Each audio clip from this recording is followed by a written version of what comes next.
আজকে আমি চলে এসেছি মাসির বাড়ির, আর মাসির ছেলের জন্মদিন ছিল। কলকাতা থেকে 50 কিলোমিটার দূরে জন্মদিন বাড়ি অ্যাটেন্ড করতে গেছিলাম। এই জায়গাটা ছিল হচ্ছে ফলতা।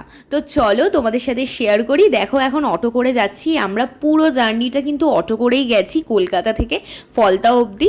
আর এটা হচ্ছে সাউথ 24 পরগনায় পড়ে। আর এই জায়গাটা দেখো পুরো মনে হচ্ছে ফরেস্ট, খুব সুন্দর। সেদিন ওয়েদারটা ছিল ক্লাউডি ক্লাউডি, হালকা রোদ, খুব ভালো লেগেছিল। যেতেই ওখানে আমাদের দিয়ে দিল ওয়েলকাম ড্রিঙ্ক, ছিল এটা পালসের কিছু একটা ছিল।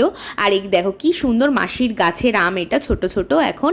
আর এই দেখো সবাই মিলে প্রচুর মজা করেছি। আর এখানে হচ্ছে কেক কাটিংয়ের জন্য আমরা ওয়েট করছিলাম। মা এখানে ভ্লগ করছে, সব দিদাদের তুলছে আর কি, দিদারাও খুব মজা করছে, আর ওখানে মামিরা খুব হাসাহাসি করছে। আর এই দেখো চিৎকার করে করে যে কথা বলছে, এটাই হচ্ছে মাসির ছেলে, মানে বার্থডে বয়। আর দেখো ও এখন খুব এক্সাইটেড কেক কাটার জন্য। আর এই যে কেক এখন চলে এসেছে। আর এটা ছিল অ্যাংরি বার্ডের কেক, হয়তো ওর পছন্দ angry bird cartoon, that's why.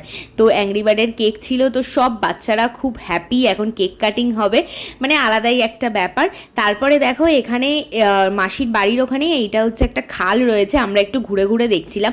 যেহেতু কলকাতায় থাকি এইসব তো এক্সপ্লোর করতে পারি না, গ্রামে তো এগুলো দেখতে পাই, দেখে আরও মন ভরে যায়। আর আমার ক্যামেরাটা এত বিচ্ছিরি বিকজ অফ আমি মুছতেই ভুলে গেছি। আর এখানে দেখো কি সুন্দর লাগছে ওয়েদারটা। আমরা দুপুরবেলা খেয়ে দিয়ে এই বাঁশবাগানের এই সাইডটা একটু ঘুরছিলাম।